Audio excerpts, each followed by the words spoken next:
right, thanks, Emily. So it's our pleasure to have Johanna Mathieu here. She's a social professor from University of Michigan.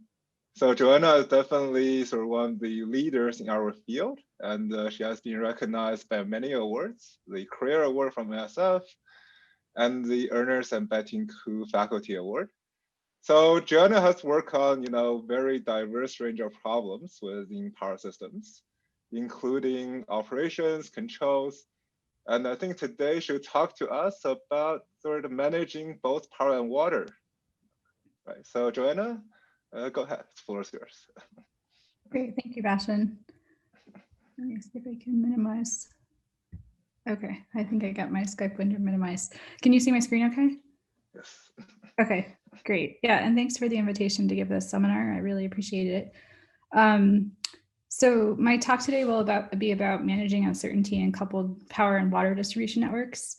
And I wanted to mention that this is joint work with my student, Anna Stuhlmacher, and has been supported by a couple of different NSF grants. Okay. Just as some motivation, there's definitely been a growing interest in the field of power systems to look at optimizing and controlling different networks that interact with the power system. And so there's a lot of recent research on coupled power and natural gas networks. So how do you, I guess if you start having trouble hearing me, let me know. In terms of power and natural gas networks, people look at trying to understand how to optimize power networks, given natural gas networks are also highly coupled and power networks use natural gas. There's been a bunch of research on power and transportation, especially with electric vehicles. And there's been a growing interest in power and water networks. So water networks require a lot of power, as you probably know, for the extraction, treatment, and distribution of water. And power networks, of course, require water, in particular for thermoelectric generation, because we need to cool the effluent from the plants and also emission scrubbing. It's also used in fuel extraction and processing. So there has been a lot of work in the past also just to identify interesting research topics at this interface. So there was a report in 2014 by the Department of Energy that looked at the water energy nexus, so sort of interactions between these two fields. And there's some interesting flowcharts in this report that sort of show us how much water is consumed in the energy industry and how much energy is consumed in the water industry. What I work on in this space is the coupling of water and power distribution networks. So when I say water distribution networks, you should think of the networks that are transmitting water from the drinking water treatment plant to your house. And power distribution networks are, the power lines that are going down your streets to transmit power to you from the transmission grid. Both of these networks are facing new operational challenges. In the water network, there's an increase in water demand that is making the water network folks rethink how to design the operational strategies for those networks. In the power network, what we talk about a lot is increased levels of distributed energy resources. So these are things like solar photovoltaics, but also things like electric vehicles, where they're imposing a new load on the system, but they're also flexible in terms of when you charge them. So all these sorts of things are changing power flows and distribution networks. And there's a whole lot of research that some of the folks that are listening here work on as well, to try to figure out how to best incorporate these resources and also reduce the carbon footprint of the power grid. And in both of these networks, there's a significant concern about reliability and resilience as we go forward. Both of these networks have a lot of old and aging infrastructure, and we're running these networks closer to their limits. So how do we make sure that we don't have faults and other sorts of problems where these networks go down? And if you do have problems, how do you recover from them quickly? So the big question we're trying to answer is how can we better operate these networks to improve reliability and resilience and decrease capital and operational costs, and especially do it in a way that takes into account both networks and their sort of interactions. So I'll talk about this figure later, but this is a very simplistic representation of a power network. And this is a very simplistic representation of a water network. And here we're showing where the two pumps in the water network are connected in a power network. And that's sort of a key interdependency of these types of networks. So disclaimer, I'm not a water network expert. My field is power systems and control systems. So I naturally think about these problems from the perspective of power networks. We are collaborating with some water network folks to try to make sure we get that piece right. But you'll see later, I talk about interdependency, but I'm really going to sort of talk about the one-way dependency of the water distribution network on the power distribution network here. So what do I actually work on? So just sort of a tangent a bit, but I think this will help you understand why I think this problem is interesting. So a lot of my work has focused on trying to leverage diverse sources of flexibility in the electric power system to help balance renewables. And so these are sort of the required plots that power engineers always have to show you to say that the future of power systems is a bit scary, because adding lots of wind and solar, while that's great for the environment, also poses a lot of operational challenges to the grid. So here are wind farm power production across Australia. So the top is over 1 day, and each line is a farm.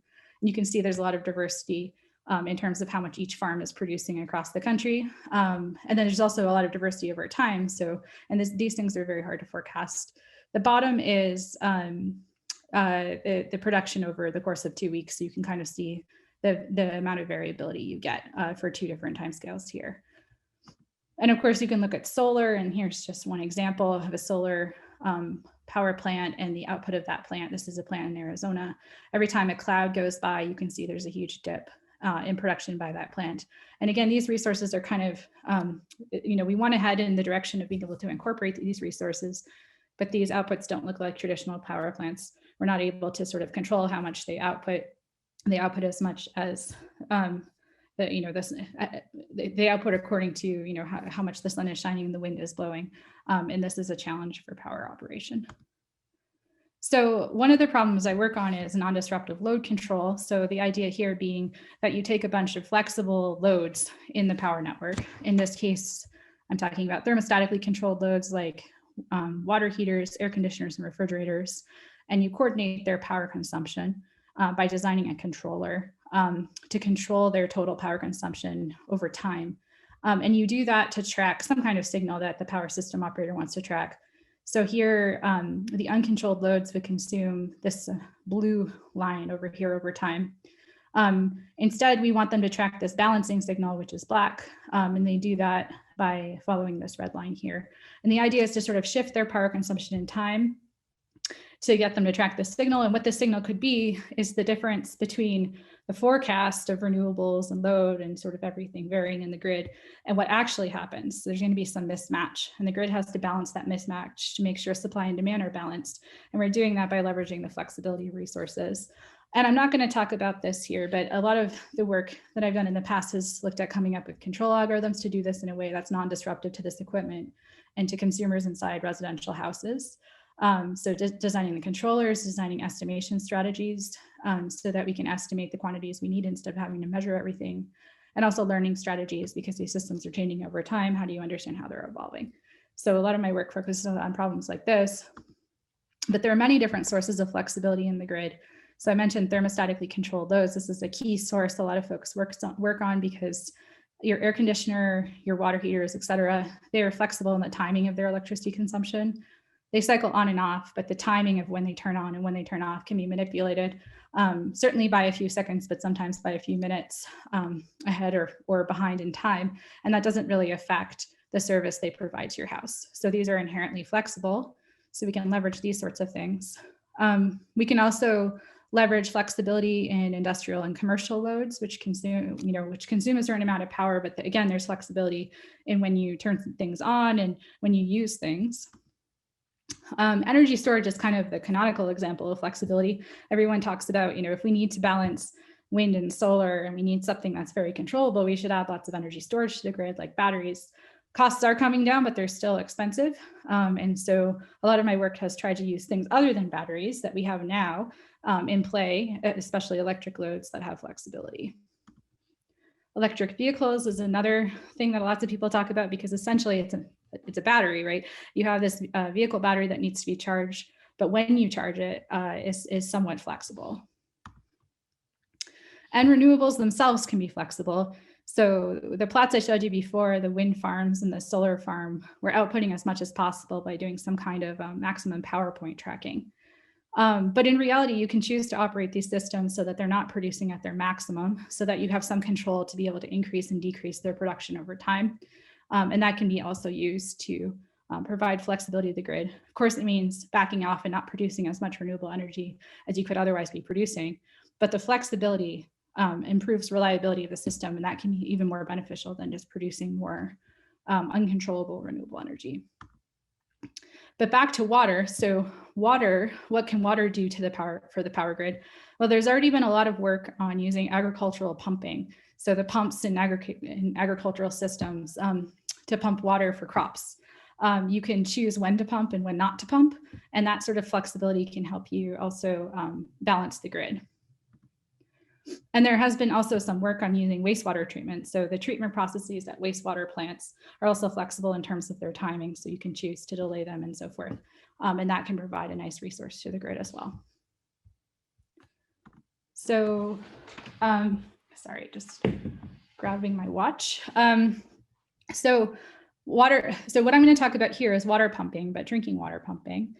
So drinking water and wastewater networks consume about 4% of the electricity use in the US. So not a huge amount, but the majority of that electricity use is used for pumping. So pumping is a significant source of load in the electricity network. And so there's been a lot of work trying to figure out how do you sort of optimize water pumping and water flows and water networks while at the same time considering the impact on the power network because those pumps are consuming power. So I'm just going to show you some of those papers here. So the first one is a formulation of what's called an optimal water power flow problem and a distributed solution approach here. Power engineers like to play around with the optimal power flow problem, which is basically to figure out how you should dispatch power generators, coal power plants, natural gas power plants, et cetera, to minimize the cost of the system while making sure that there's sufficient reliability and security of the system. So this is adding the water network constraints in addition to make sure that the water network is operating as efficiently and effectively as possible.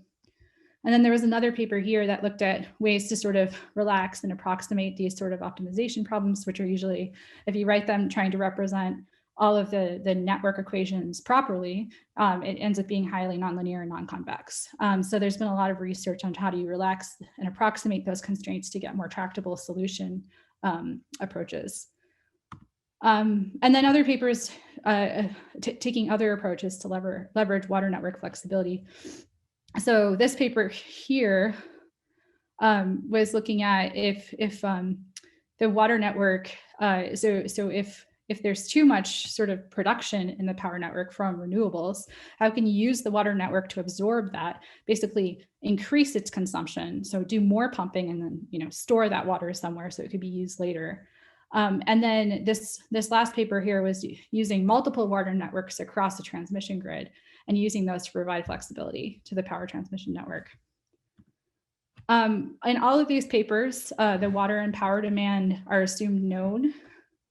And as we know, when you're solving sort of a planning problem and looking ahead an hour or even longer day ahead, there's uncertainty. So water demand at the nodes is uncertain. Power demand is also uncertain.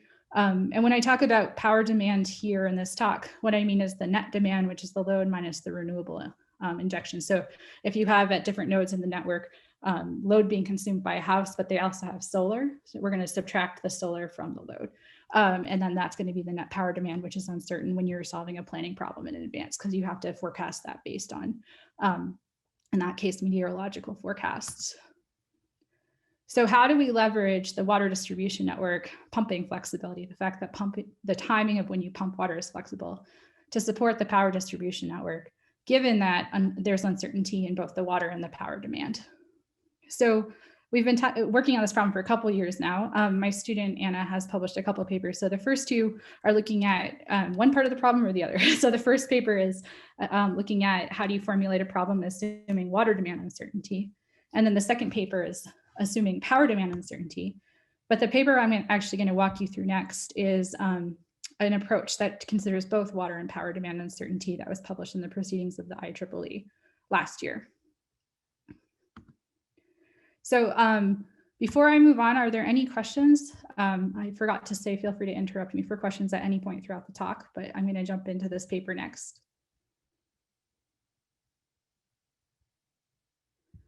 Okay. So the goal of our work is to utilize the water network's flexibility to support the power distribution network. The main challenges, as I've already hinted at, is that modeling these networks is complex. Like if you're actually going to capture these networks accurately, you have to use constraints that are messy, non-convex constraints. And we're also going to tackle demand uncertainty from both the water and the power network. So what we'll do is take a chance constraint optimization approach and formulate a chance constraint optimization problem. And I'll explain what that is later in more detail, but it allows us to handle uncertainty and make sure constraints are satisfied at a certain level that we get to choose. Like constraints are satisfied for 95% of the uncertainty instances, something like this. And we're going to, the constraints are going to include the network constraints and also network constraints that include uncertainty in water and power demand. And the result of the optimization problem, so it'll give us a water pumping schedule that'll allow us to manage the constraints of both networks and affine control policies that will allow us to respond to water and power demand forecast error. So what that means is that in practice, you would implement the schedule. So you tell the pumps when to operate, how much in each hour. And then they would each respond to real-time realizations of uncertainties. So based on you had your forecast that you used to solve the problem, and then whatever happens in reality in terms of the demand from the water network and the power network, you would adjust how much you were pumping to respond to that to sort of compensate. And then you would also have a guarantee that you would satisfy all the constraints in both networks. So the water distribution network, we're using basically a model from existing papers because like I said, we're not water network people. But what it does is, just to give you a high level picture, it's characterized by the hydraulic head and the volumetric flow rate through the pipes in the network and the pumps. What you bound or constrain in the optimization problem are the hydraulic heads at every node in the system, the pump flow rates, and the tank levels. And we're going to convexify things so that we can end up with a problem that's tractable, because if we don't, it's just so messy we can't even solve it in a reasonable amount of time. So we're going to use a convex approximation for the pump head flow performance curve, and convex relaxations by using the convex hull of the pump power consumption and the pipe head loss. Okay, so these are, this one's a pure approximation, this one's a relaxation. And for the power distribution network, we're assuming we have a radial power distribution network. And what we're doing is constraining the voltages at all the nodes in the system. So the voltages have to be within limits. And again, we're using an approximation that is convex. And so it's a linearized three-phase unbalanced power flow approximation. So we're modeling power flow on all three phases in the system. So in that sense, we have a lot more higher fidelity model than a lot of folks use, but we are linearizing it by neglecting the loss terms and assuming voltage on balance is small. And so that means that our result will end up being an optimization problem that is approximate. So how do we deal with water demand uncertainty? We introduced this random variable, which is the water demand forecast error. So what we're doing when we solve these problems is forecasting the water demand throughout the network. We're forecasting the power demand throughout the network on all phases. But there's an error associated with all those forecasts, and we're always going to denote errors with this little tilde at the top. So the water demand forecast error is D. And at every node, there's going to be this error. So what we introduce in our optimization problem is basically a control policy, and we're going to optimize the parameter of that control policy. And we call it a balancing control policy because what it's going to do is make sure that water demand and supply are balanced. So if we got our forecasts wrong, the control policy is going to control the pumps in such a way that the demand will be exactly met by a combination of the pumps and the tanks in the network. So it compensates for this water demand forecast error realization by adjusting pumping. So what you need actually is a measurement of the real demand in real time to compare to your forecast error so you can compute the, to compare to your forecast so you can compute the forecast error. So that's what we use in this equation here. So this is the sum of all the forecast errors across the network. And this is how the pumps should change their flows based on the real-time forecast error. And this is just a parameter. So this CWE is a parameter, and that's the parameter over affine control policy. And it's also a decision variable, so we optimize over it. So for every pump in the network, we'll have a different C, and that says how much that pump will contribute to balancing the forecast error. So every pump might contribute a different amount, but it's a scalar. And then this equation here models the response of the tanks in the network. So the pumps all respond based on this control policy. The tanks are passive. Most of them don't actually have pumps associated with them, but they just respond to make sure that water demand is met. And again, there's a control policy parameter here to say how much the tank should respond. And that is also a decision variable. And then all of those parameters that we're optimizing over are added up together and have to be set equal to 1, which basically normalizes the parameters to make sure that the total response by the pumps in the tanks exactly equals the forecast error.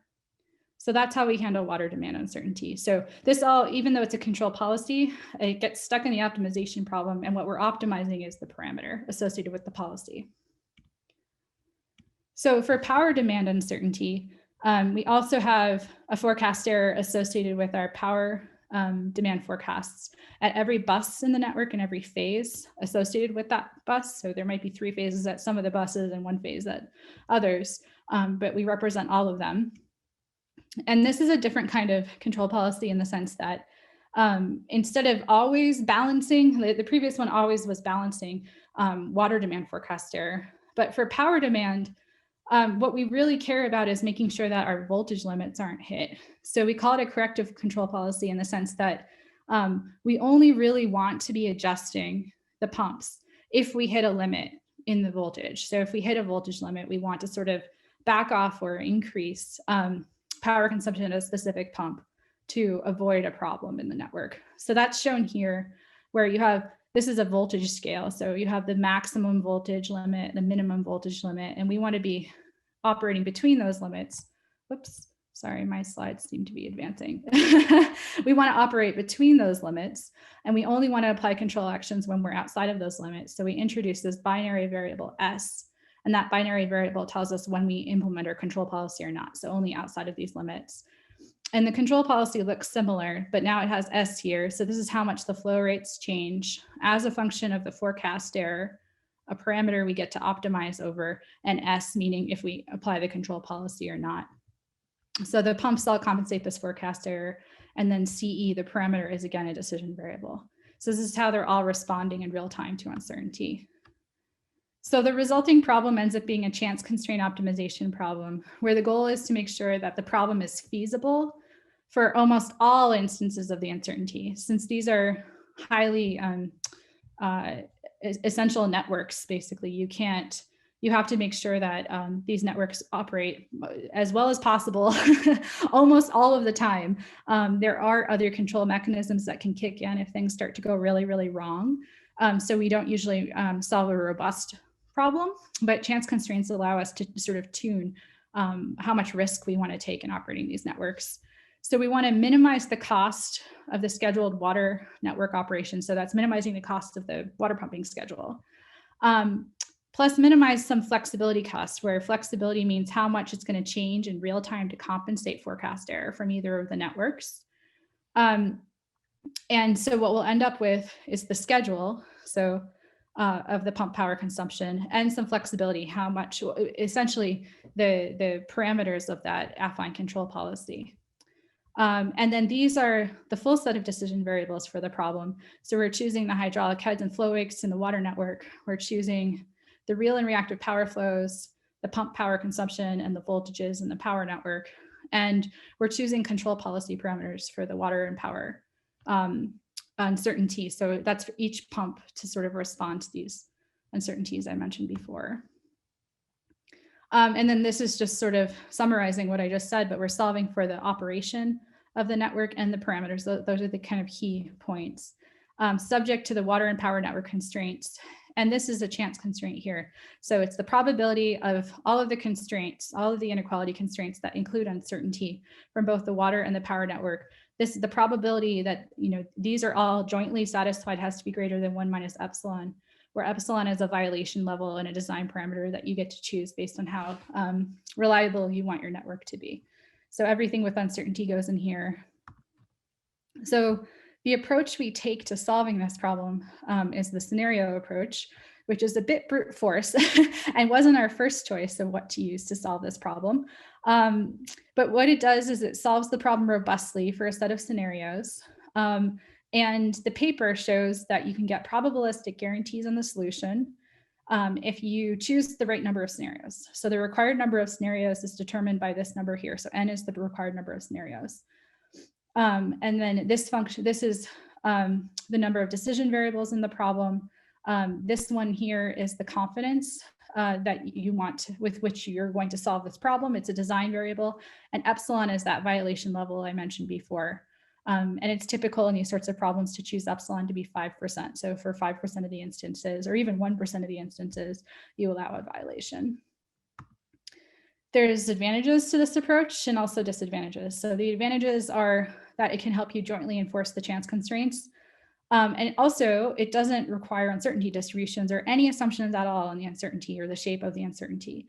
You draw scenarios that are based on real data, ideally, and you use those to solve the problem. But it usually requires a significant amount of data because usually this n is very large. It's conservative in practice, and that's because of this advantage that it doesn't assume anything about the uncertainty distributions. It means it has to be, it has to work for cases where the uncertainty distributions are sort of crazy. So that means that it tends to be very conservative. And it only provides probabilistic guarantees for convex problems. There is an extension that is by some of the same authors that looks at a case where you can, where they derive the set of scenarios you need for a mixed integer convex program. And so there are some special cases where you can sort of introduce some non-convexities and still get an idea of how many scenarios you need, but it usually increases the number of scenarios by quite a bit. So the approach we use is for the convex version, but you could then say, but you don't have a convex problem. And we don't, because we convexified most of the constraints through relaxations and approximations, but we had introduced this binary variable S so that we could apply this corrective control policy and only use it when the voltage started to deviate outside of the range and not use the control when it was inside the range. What we do here is just remove the S. So this looks like a very similar control policy to what we had before, but the S is gone. Previously, we had an S here. But what does this mean? It means that in the case of mitigating problems in the power network, so voltage violations, we're now, we'd only like to do something to the pumps when there's going to be a voltage violation. But if we remove the S, it means that we're going to be doing something to the pumps, no matter what, if there's a voltage violation or not. So you're going to be always implementing changes to the pumps in response to voltage. Now, if the voltage is already fine and you're changing the pumping, the voltage is probably still going to be fine. But there is a small chance you could make the voltage not fine by implementing the policy. But importantly, when the voltage is not fine, you're going to be hopefully driving it back into that region where it is fine. So it means that you end up taking a lot more control actions. So trade-off, because now the problem is much more solvable. What it does mathematically is transforms the problem from a mixed integer convex program into a convex quadratically constrained problem. So that means less scenarios are needed for the scenario approach because we can use the convex version of it, not the mixed integer one. And it's much, much faster to solve. So in one of our papers, we compared the time to solve with and without that S, and you can see the computation time is hugely different, which isn't surprising, of course, based on what you're trying to solve. And the results aren't too different from each other. So the costs here, you can see that you end up getting slightly different results, but in general, it's not too bad. And in the papers, we investigate what this means, that you're always applying this control policy that should really only be applied when you need it. So one of the major things, do I have a question in the chat? Oh, yes, sorry, I didn't have the chat window popped up, but now I do. So Daniel asked, does the 4% figure include water used for irrigation? I think it's for water. No, I think it's for drinking water pumping and wastewater pumping. I don't think it's irrigation. Thanks for that. And then in the scenario approach, which variables were modified? Is it just the uncertainty random variable? I don't completely understand the question. Do you want to just turn on your mic and ask me? Yeah, I was just wondering, so in the scenario approach, what like I just wanted to know what defined each scenario, like what was changing. Sure. Yeah, that's a good point. So the scenarios are associated with the uncertainty realizations. So for each scenario, you end up drawing random values for, so ideally you'd have data, and that data would be consistent with forecast errors for both the water and the power network at a specific instant in time. Does that make sense? So it's water demand forecast error and power demand forecast error across all the nodes in the system. Okay, and the scenario is that set of data, or is it applying uncertainty to it? Or is it applying a random variable to it? So the scenario approach, so the original problem has the random variable there. And when you use the scenario approach, you need n scenarios, which are the vectors of the power demand forecast error and the water demand forecast error. That's one scenario. And you have to add new constraints that include all of the original constraints with those forecast errors inputted. And then if you draw in another scenario, you have to do that again. So every time you have a scenario, you replicate all of the constraints that have any uncertainty in them for that scenario. Okay, gotcha, thanks. Yeah.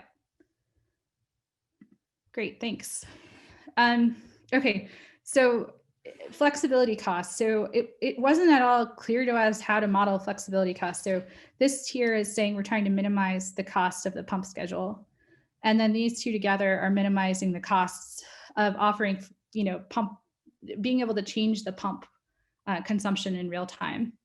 And so to take this into the power system sphere, because I know some of the folks on the line are in that in that space, this is sort of like modeling energy and reserves for solving an optimal power flow problem. So you might want to minimize the cost of producing power from all the generators, and you want to minimize the cost of operating backup capacity from reserves.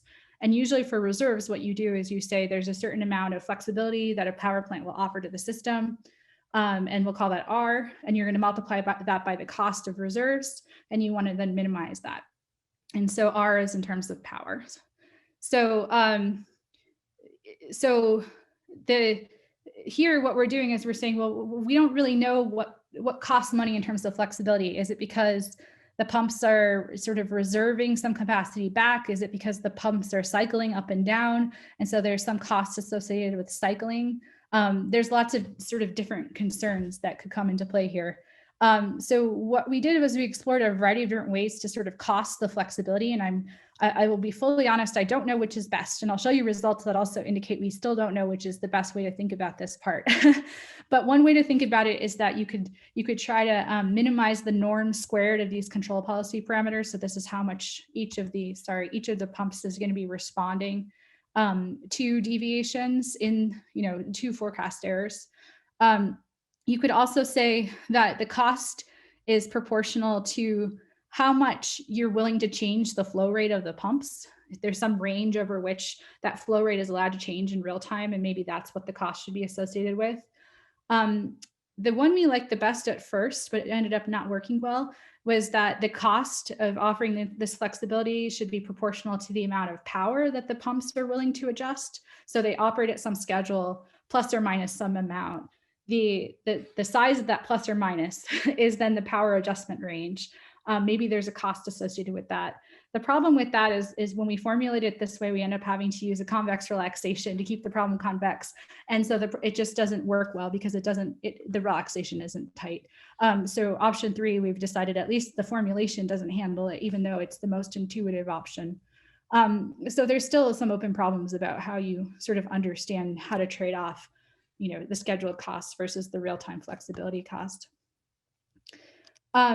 So now I just want to jump into some results to sort of give you some intuition for how these things look when you optimize these networks. So we investigated 3 different cases, and I'm mainly going to focus on cases B and C. So we looked at a 3 time period case where water demand and power demand were sort of changing over time. What's interesting here is based on the number of decision variables in the problem and also our choice of that confidence parameter and the violation level, we computed the number of scenarios we need to get probabilistic guarantees, and you can see it's huge. So that means in case B and C, we needed 13,000 replications of all the constraints with uncertainty for every scenario in the problem. So the problems end up being huge. But because they're convex, they're still solvable in a reasonable amount of time, but there's just a lot of constraints that you're using. Of course, a lot of the constraints are redundant because when you're choosing random scenarios, you get lots of scenarios that aren't the edge cases, right? So we didn't have the full set of data to play with, so here we've manufactured it, and this is explaining how we manufactured our scenario data for the forecast errors. And then after we solve the problem, we test the reliability of the solution through a Monte Carlo method, where we basically evaluate if any of the constraints are violated. If any of the chance constraints are violated, that's considered a violation case. And we can compare the empirical probability of violation to the desired violation level to see if we're doing okay. And then I showed you this before, but these are the networks we're using. We're using a 13 bus IEEE network, and it's 3-phase unbalanced power flow coupled to this water distribution network here, where the 2 pumps are located here and here. There's also a tank in the network.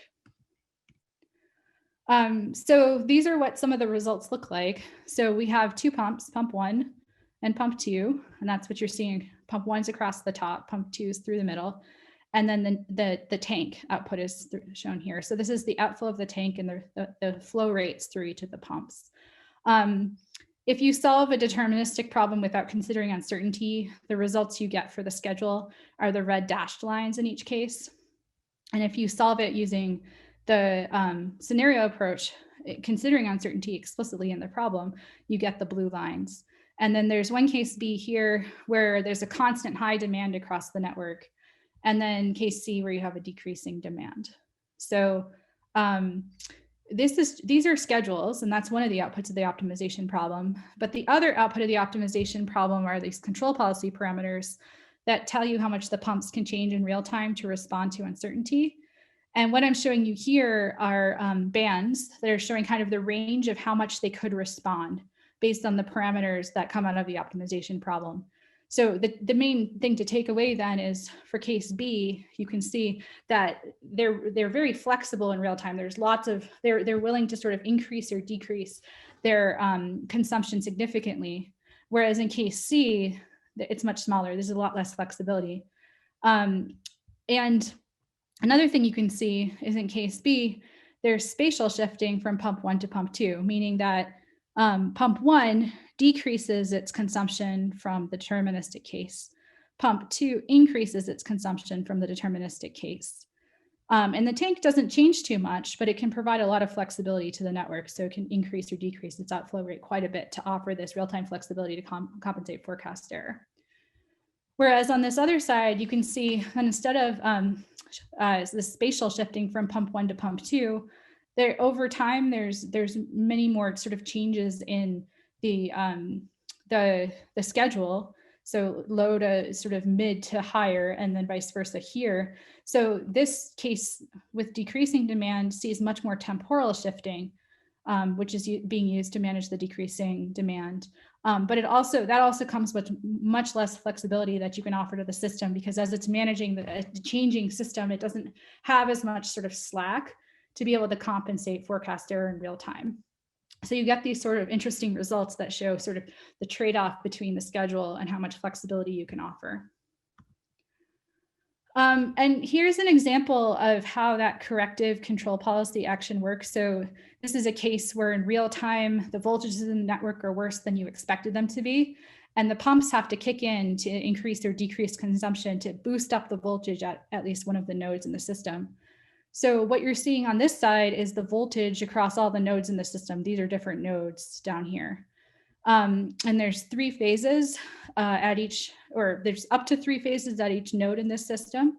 The scheduled, if you just implement the schedule, you get the voltages that are associated with this green dot. And if you correct them through implementing the control policy, you get the blue dot. So down here is where we start to see problems. So this part down here is blown up right here. And you can see that by implementing the control policy in real time to change the pumping, it boosts the worst voltage up to the limit, which is 0.95 shown here.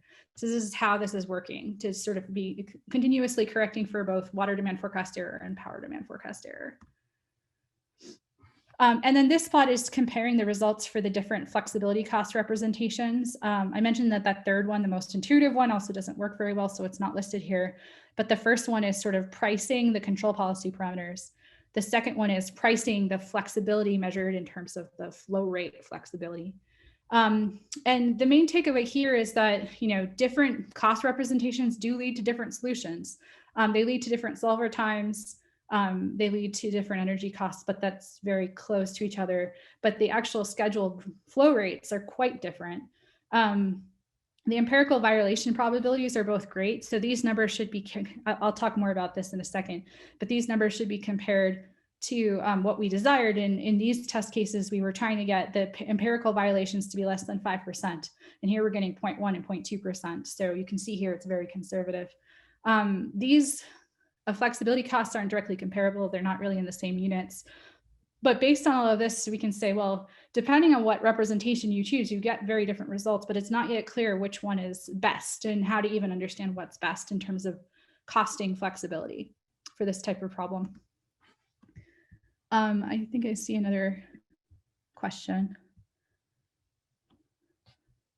Would constant demand at any level, not just high demand, create the same flexibility?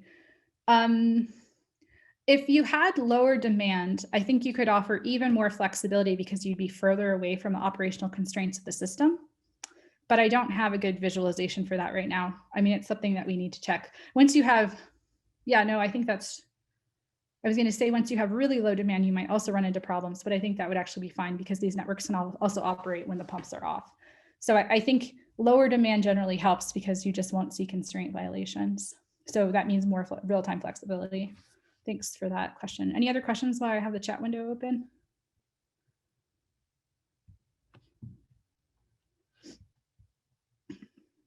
Okay.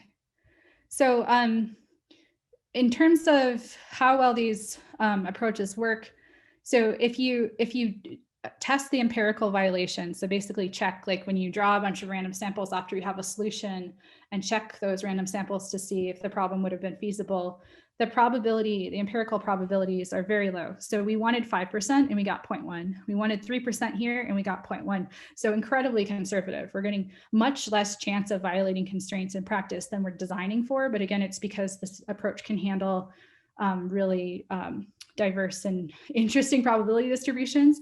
And we know in most cases, these sorts of forecasts are not terrible, right? In particular, for this case study, what we did was we used Gaussian distributed noise. So it's going to kind of be the nicest, the nicest type of noise that you could be working with, right?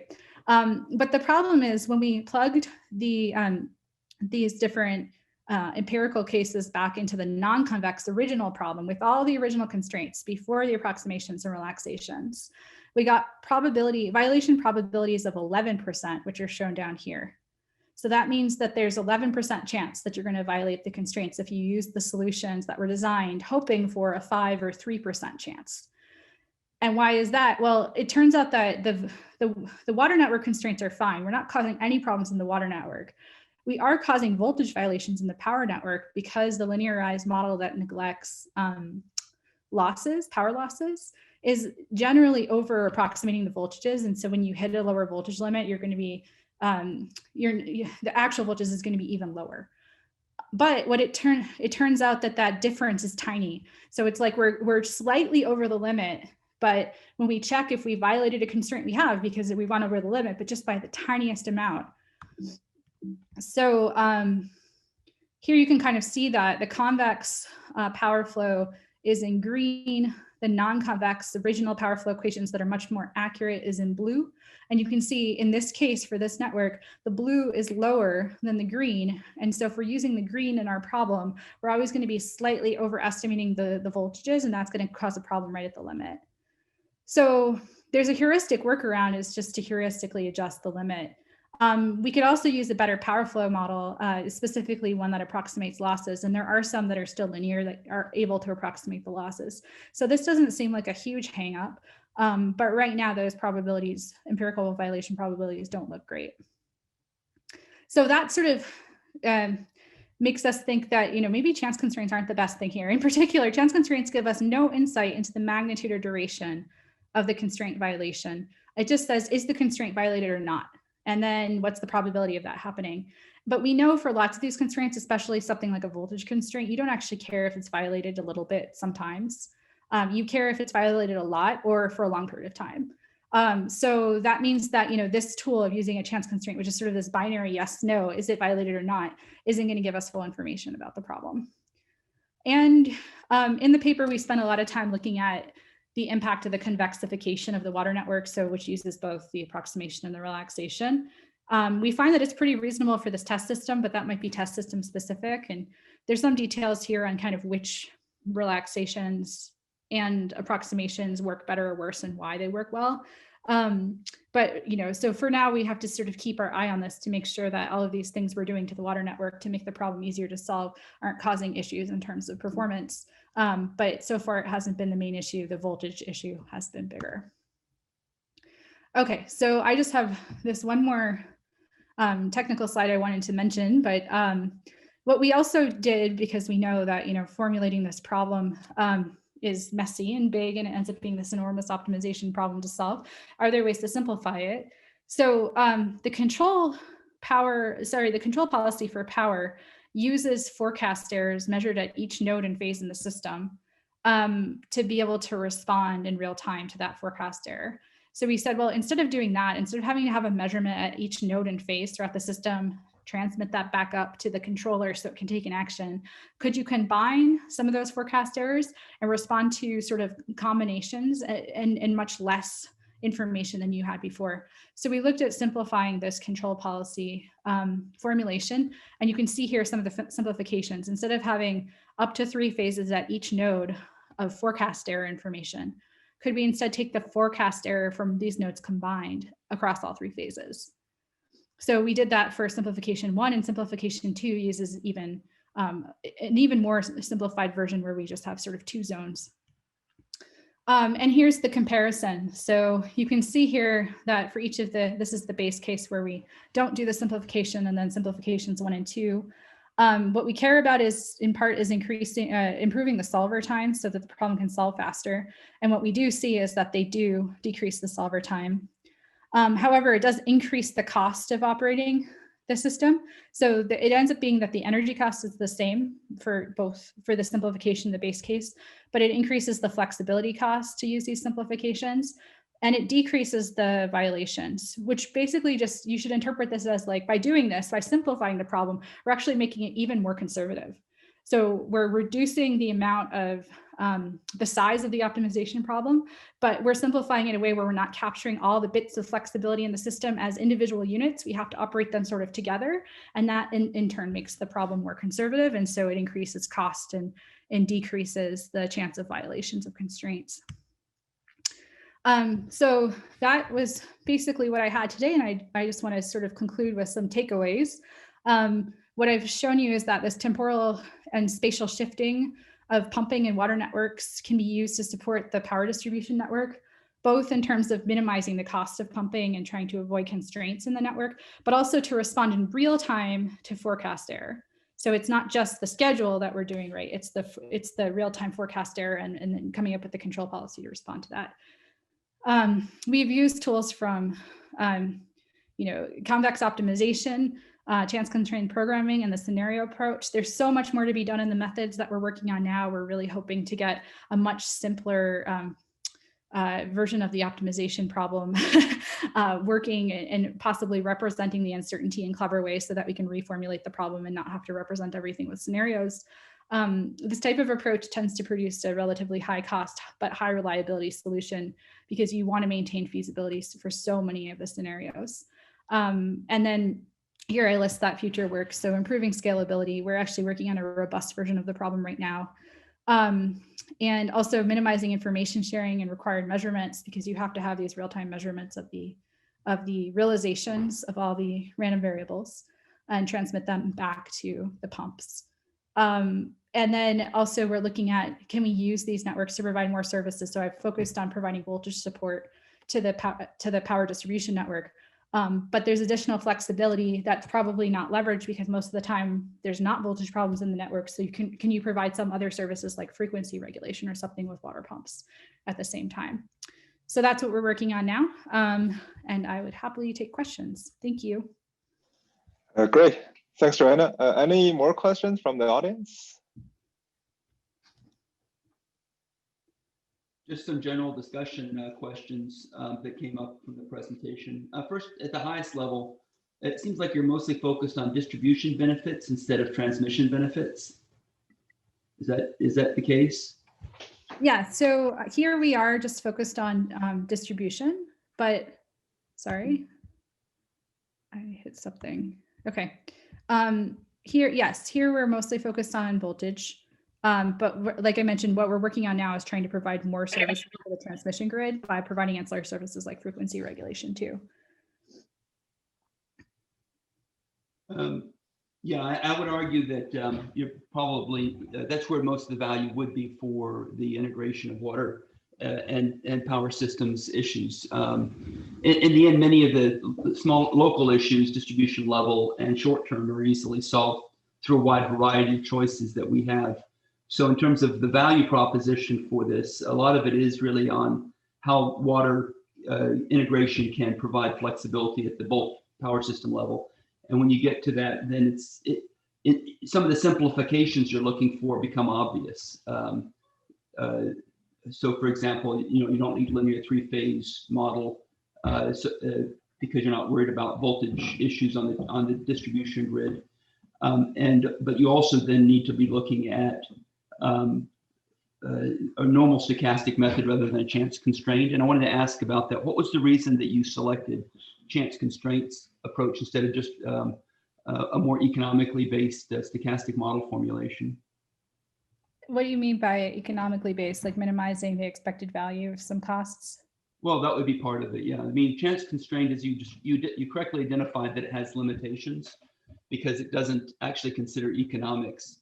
And the scenarios, you're really only worried about violations of the constraints. It does consider economics in the sense that you're trying to get the lowest cost solution that makes sure that you're not violating the constraints most of the time, right? But we chose that because in part, in power networks, it's more important to be feasible and have a feasible solution than it is to be economic. And I'm assuming the same is true in water distribution networks, right? Where you want to make sure that everyone has access to water demand and you want to meet that at the lowest cost possible, but you want to make sure that you can guarantee feasibility. I mean, you are correct that reliability issues are the first priority, but the issues that we're dealing with now with variability from wind and solar are ones that require economics to be part of the consideration also, because we can't run the system with just a reliability focus. You've got to have consideration for how the different outcomes affect economic performance of the system, because we're dealing with a different kind of variability than you've seen with traditional systems. So to say that we're only worried about reliability is not. I didn't say that we're only worried about reliability. The objective function allows us to take into account costs and relative costs, but we are making sure that the constraints are feasible in most cases, and we can also tune how reliable we want the solution to be by tuning that violation level. So if we have additional. Sorry. Right. Yeah. So I think this is a great discussion, but I want to give other folks a chance to ask questions. Some of the students in this class, for example, if you guys have questions, please feel free to ask. If not, Daniel, do you have a question? Yeah. Yes, I was wondering, Johanna, do you assume that the pumps are equipped with variable speed drives, so you have kind of continuous control over the power? And if is that a reasonable assumption, or are these pumps still mostly kind of on-off induction motors?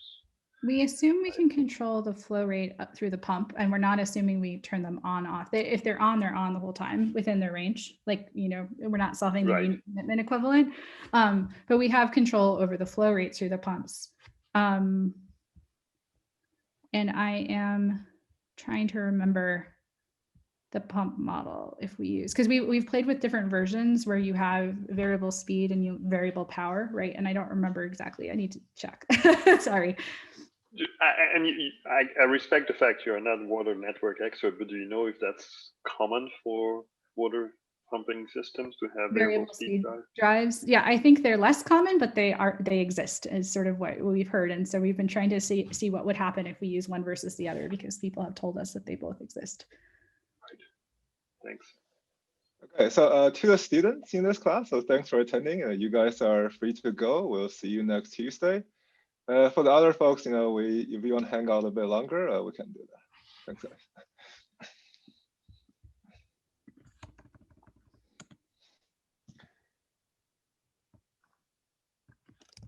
So Johanna, a question is, when you have this sort of mechanical pumps, right? Do you run into aging issues if you use them a lot more than where they're designed to do? Do you see more mechanical stress on this kind of pumps? So sorry, when we run this type of thing, right. So that's what I expect, right? Like I expect there to be more stress if you're ramping them up and down all the time. And that's why we're not sure how to represent that cost, because I think it's more associated with the number of control actions so that's why we had one of the costs associated with the control policy parameter, because if we can keep those smaller, then we're not actuating each one as much. But it's still not, I mean, because for power plants, it's the same, right? But then you represent it as the range as opposed to each control action. So that's why it's like not clear. Right. So this may be more like a transformer, right? Where you don't want to, let's say, do tap changing all the time. You limit the action. Yeah, exactly.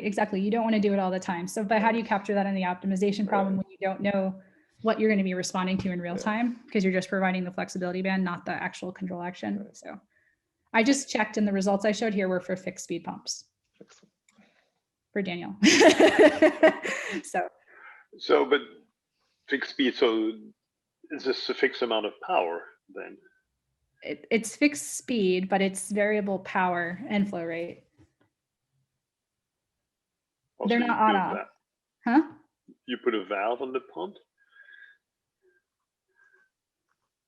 Fixed speed pumps were hydraulic function. Because really the you know, if I remember my days doing that type of stuff, the best way to control the flow from a pump is to change the speed at which it rotates.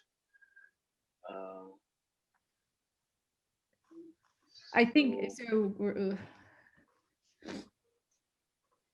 know, there are tremendous amounts of energy savings from replacing fixed speed pumps by variable speed pumps. Right. Because if you use a fixed speed pump and you want to change the flow, you have to essentially control the flow with a valve, which essentially you're wasting a lot of energy when you do that. Right. Yeah. So these are modeled as fixed speed pumps where you have a controllable flow rate and power consumption. So the power consumption is certainly changing because that's how we get the changes in voltage, for instance, right? But I think that there's models where you can control both the flow, the speed and the flow rate. Then you need a governor, right? Like that you have some sort of governor on the pumps that changes the flow rate, right? I wish I knew how these things work better. We're using some models that other people have developed, so that's why I don't know this so well. I don't think so. You know, a pump is like a turbine for a hydro turbine going in the opposite direction. Right. So I don't think you can change the flow rate without changing the speed unless you put some kind of valve or gate. I would believe that. Yeah. But my understanding is that when you use the variable speed pumps, you actually have two decision variables, and they interact through the sort of the cost curve of the pumps. Oh, huh. Okay. you pick both of them, but their efficiency is a function of both, right? So the speed and the flow rate. Whereas here we just pick the flow rate, and so we have a simpler sort of cost curve. Anyway, I should stop because I don't know this piece as well. I know that this is a common model we're using, and it's the common model for fixed speed pumps. Right. Okay. Okay. Any other questions from the folks still here? I was just curious if you could talk a little bit about the different considerations for trying to figure out that cost of flexibility, because I think I'm just a bit confused on, is it the cost of having that flexibility there or the cost of using that flexibility? Both, I think it is. And that's why it's not clear how to capture the cost in the optimization problem. I mean, there's the cost of, does the range of flexibility actually cost the pump something, or is it just the actions, each individual action and how much each action takes? Like, I think that's actually what it's associated with more than anything. But we often make approximations, especially in power systems, that it's the range that has some cost associated with it, operations and maintenance costs that's wrapped into, like, are you providing 10 megawatts or 20 megawatts of flexibility to the system, right? It's much easier to incorporate that in the optimization problems. And I think it's very similar with pumps, where, it's really each incremental change is costing something, but we don't capture the incremental changes in the optimization problem. We only capture the range. And in this case, we also capture this parameter associated with each pump as to how much it responds when there's uncertainty. And so that can somehow give us some sense of cost. Okay. I don't know if I answered that well, but I think we don't fully understand that piece. But I think, like Daniel said, because these things are basically like generators, but consuming power, I mean, they're motors, right? It's every time you do anything to the motor, it's going to have a cost associated with it, but it's also probably a very nonlinear cost. When you're operating in a very normal conventional range, it's a pretty low cost to change things. But when you're sort of at its limits, it's going to cost a lot more. Okay, that makes a lot of sense. Thank you. Just trying to figure out exactly what that was talking about, and that helped clear it up. So thank you. Mm-hmm.